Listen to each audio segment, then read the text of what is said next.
Hi YouTube, today I'm going to do a video about my Fernox TF-1 filter. I got home from holiday last night, I couldn't turn the heating on, you can see the pressure is very low. I did actually pressurize the system, it worked for a little while and I turned it off, and this morning it's done, it's gone right down to a bit below zero again. I believe one of the issues, it may be the expansion valve at the top, maybe something wrong with that. I've definitely got an issue with the Fernox filter. I've got some tissue paper here, paper towel, and you can see how it's discoloured. It's definitely wet. It seems to be dripping down from here, and I assume it's coming from just under the lid. There is corrosion here, it's quite wet. I'm going to clean this out, clean it up, clean it out, and I'm going to replace the gaskets, and I'm going to show you how that's done. And then at least I know this is okay, it's time for service. It hasn't been looked at for a couple of years actually, it hasn't been cleaned out, and then I'll investigate further. But for people that are interested in how to clean this, how to replace the gaskets on the TF1, the Fernox TF1, this video should help you through. Before I start, I've turned the boiler off at the boiler. I've pulled the plug out from down here. I've got a bucket which I'm going to catch any spill. Underneath the bucket there's a towel in case I miss anything. Under the towel there's a couple of bin bags protecting the floor, or in this case it's a carpet. So in normal operation the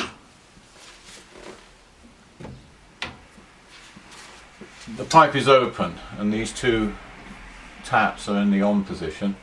So for servicing, the first thing you do is you turn them off, and they sort of click into place a little bit. You can tell when they're shut. There's a stop that stops it going any further. So now you've isolated the filter from the radiator flow.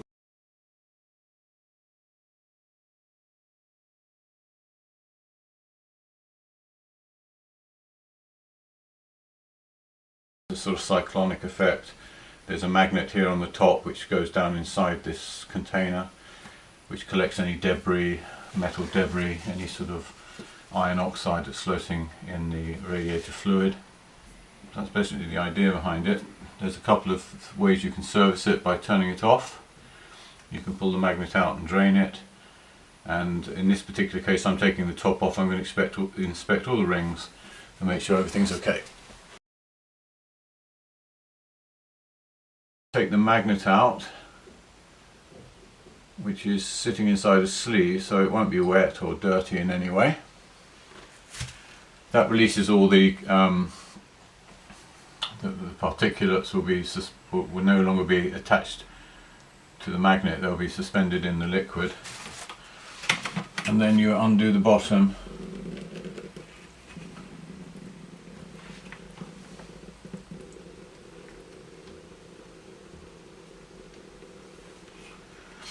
And hardly anything is coming out.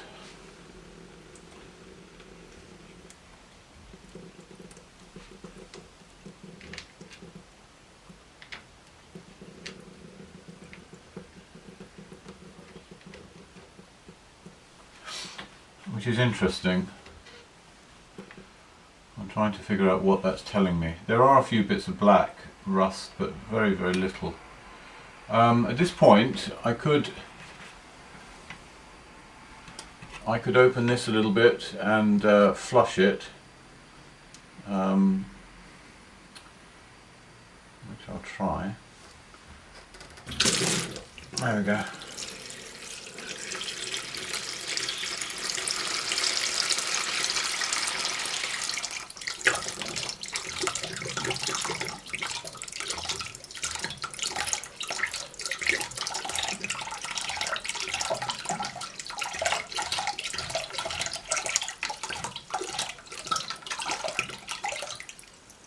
There we go. So what that did is it filled this back up, flushed it through, and when I turned it off you could hear it still glugging as it was emptying.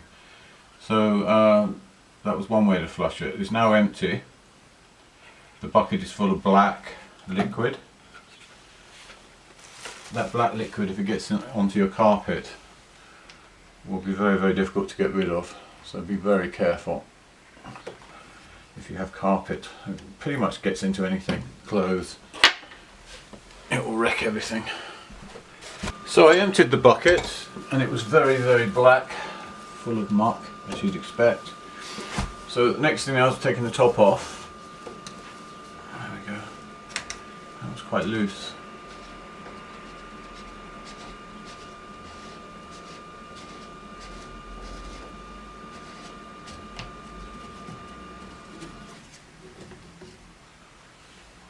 The thread is very wet and there is corrosion or limescale or some such thing. It's gone right up to the bottom of the thread, which would presumably be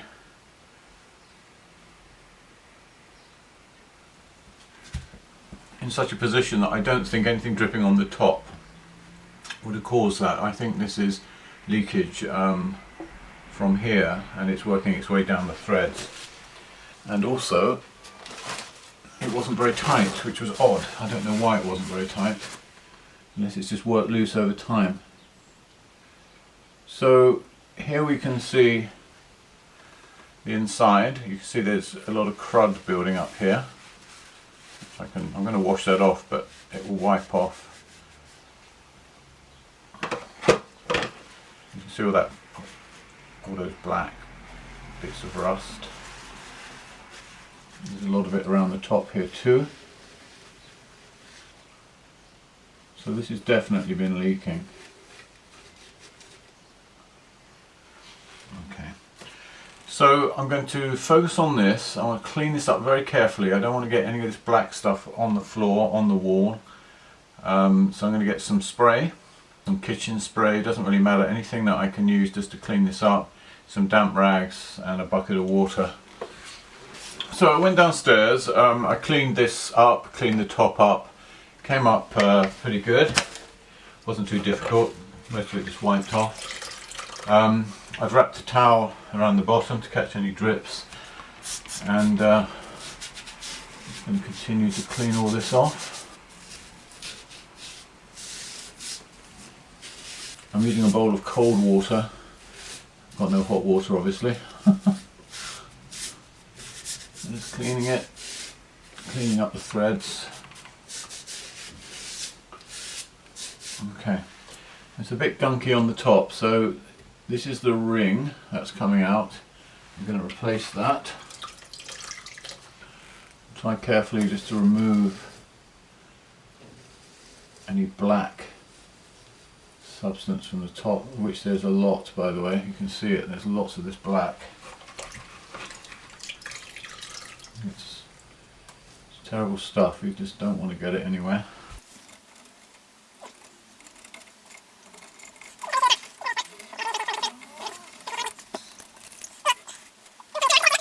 So I've cleaned the top, and if you wanted to put a new ring in, screw the top back, that would be as much as you would need to do. However, what I'm going to do, because I've got a bit of corrosion here, quite a bit underneath here, is I'm going to remove this entirely, wash it in hot soapy water, wash the inside as well, it's still quite grubby, and then put it back. Now, you might have something like this in your workshop, amongst your tools. It's not going to work, it's too big. They haven't allowed enough room here. I guess the idea is to make this as compact as possible. So the only way to undo these two nuts is with something like this. Now just be careful that you undo this one, don't undo the one above, otherwise you'll have water spraying everywhere. We're isolated below the valves here, so be careful about that. So with the top off, this will go in. You can give it a bit of a push. Actually that came off very easily, I was surprised. So I'll loosen the top one. We're going to try the same thing on the bottom. Whoops. See here, I went for the wrong nut, don't do that. It's the big nut. There we go. I can actually undo this. Okay, I'm getting some water coming out, as you might expect. So be ready with a towel or something. In fact, before I go any further, I'm going to push the towel behind the pipe.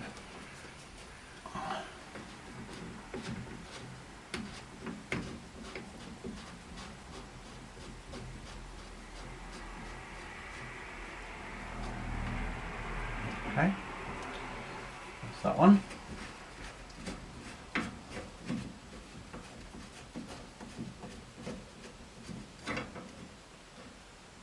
And that's that one.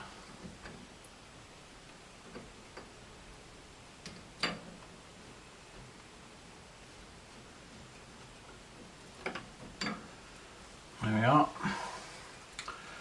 So there's a couple of rubber washers here. One at the bottom, and they're quite badly pitted, so it's probably time for a replacement. They seem to be actually coming apart in my hand. Okay, so I've cleaned this in the kitchen sink, did a good job, got some hot water from the kettle since I don't have the central heating or the hot water working yet. A bit of washing up liquid. I opened the valve at the bottom so that you could flow water through it, and gave it a good clean. Use a sponge. Whatever you've got to hand, cloth will do. The two washers came off. They were mounted on here, of course, and you can see how they've distorted. They popped down inside the device. They're sort of bent over the edge of the plastic and pushed themselves in. They've thinned out enormously and they don't seem particularly rubbery. This one in particular feels quite brittle, and in fact is starting to decay right here in my fingers. So I'm definitely replacing those.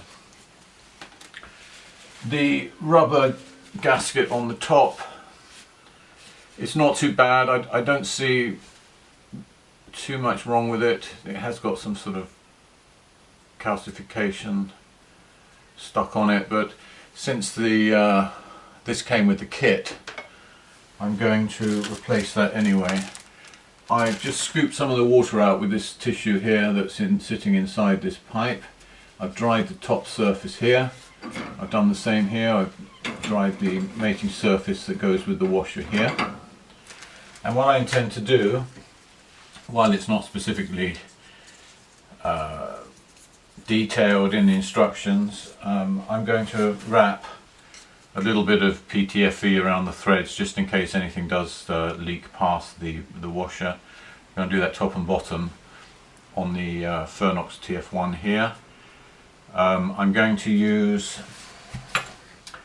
another Fernox product called LSX, and it's I suppose I'd describe it as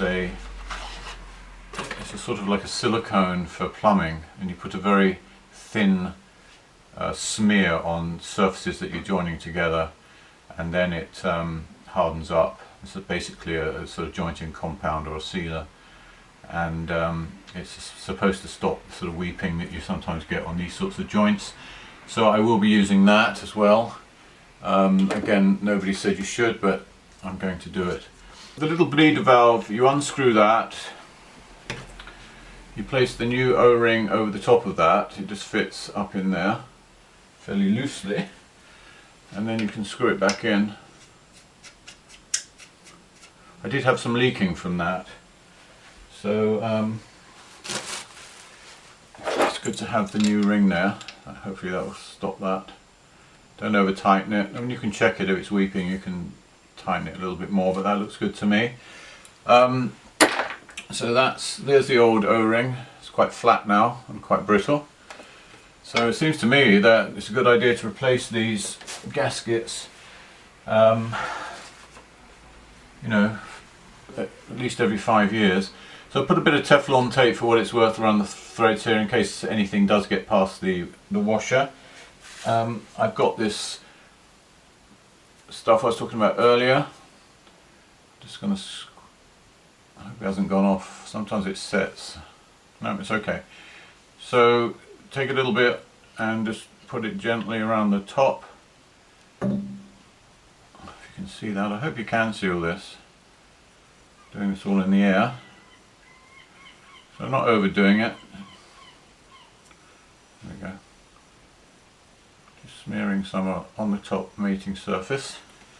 So I've sealed the top here, so I'm placing that on there. And I'm going to just put a little bit more around the top.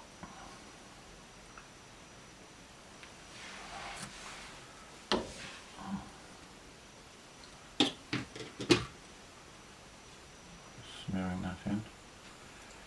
We'll do the same here, a little bit on the top of that.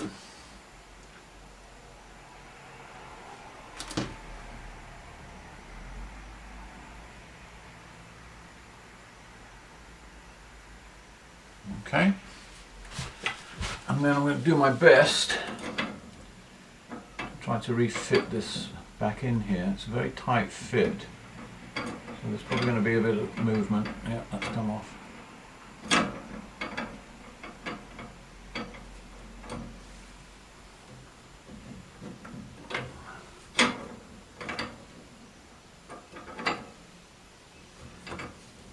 I'm going to try this. I've got the bottom one in place. I'm just going to get a few threads onto the Fernox, just so we don't lose the washer. I'm going to try to fit this.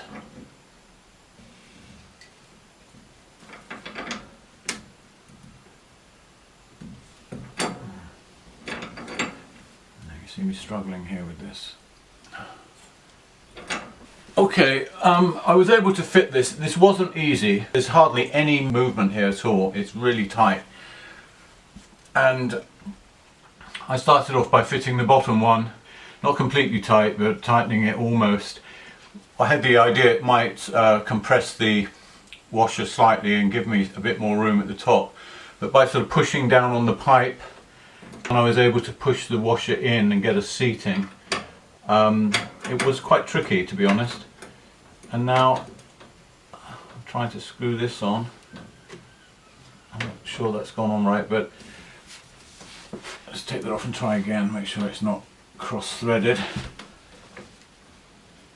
Let's make sure everything's lined up really well. So this just drops right on the way it should. 4 hours later.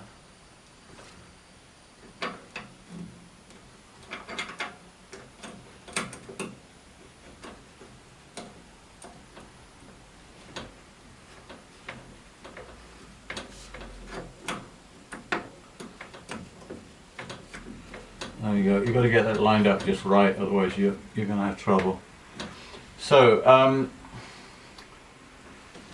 I've got those two on. I'm going to tighten them up.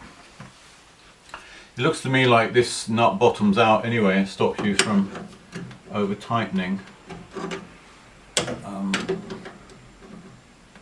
They've been designed that way.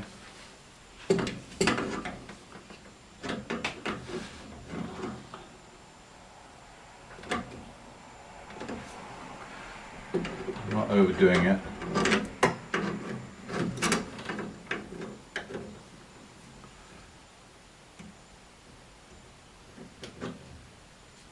Okay, I think that's pretty good. I'm having a slight concern that this is going to be in the way of the lid. I may not be able to open and close it in this position. I might have to pull this forward, which I think I'm going to have to do it actually. Plumbing is never easy. There's always something that goes wrong. So with that on there, and this, yeah, that's kind of what I was thinking. I don't think I'm going to be able to get that on. Yeah, okay. While I can undo these nuts slightly and pull this forward, no problem, it's getting the nuts tight again. There's hardly any room here.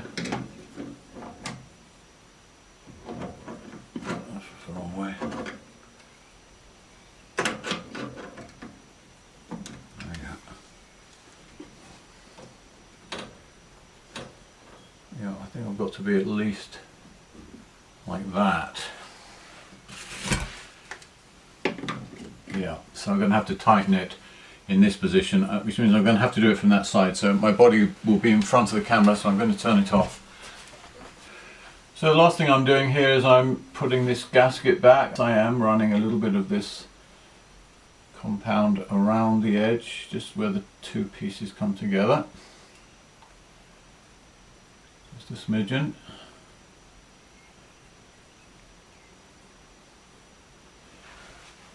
So it goes on there, just sits nicely. I was able to tighten this up from the other side, as I previously explained.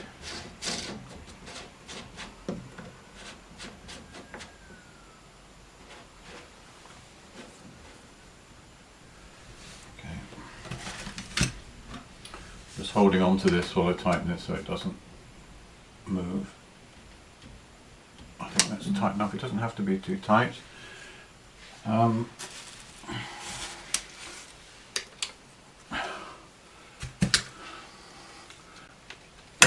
gee, that is a strong magnet. It goes in there. That's closed. Just double check that, make sure.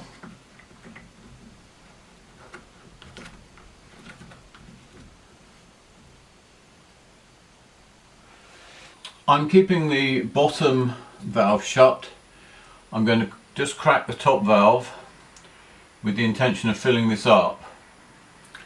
I have the bleeder valve here, so I'll open it, let the air out, and when I see the liquid coming from the hole here, I'll know it's full.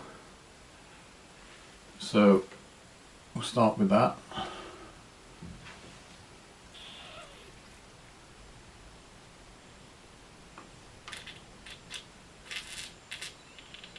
I can hear the air coming up.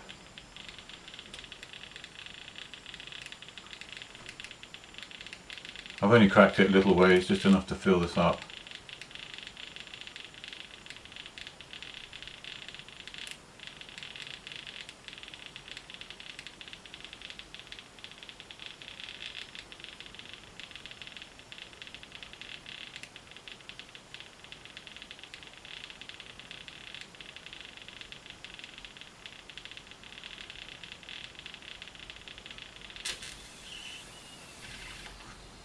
Okay, so now I can see liquid coming from the bleeder valve.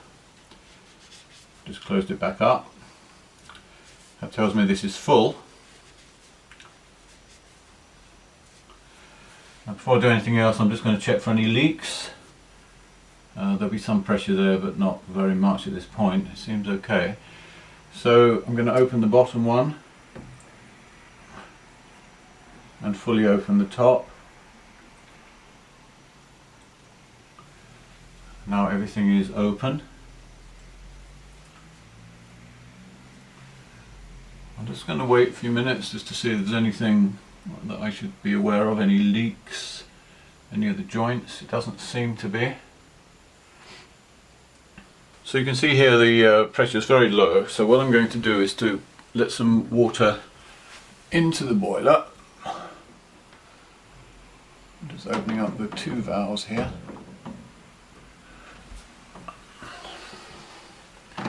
Just start to see the pressure building.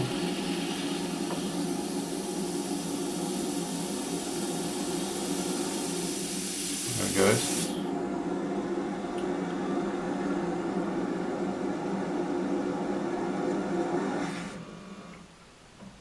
Stop it there for a second to just check everything. It looks pretty good to me. Put a bit more in.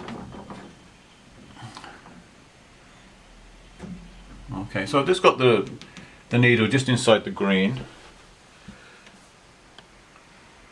Seems to be holding. I'm going to plug it back in.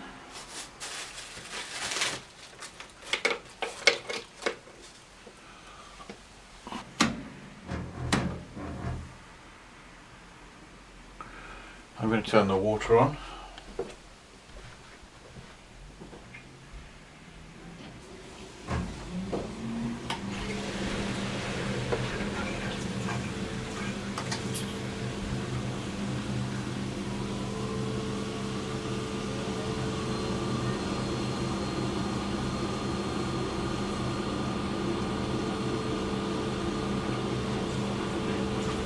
and it seems to be working. The central heating unfortunately isn't going to work until it comes on later tonight.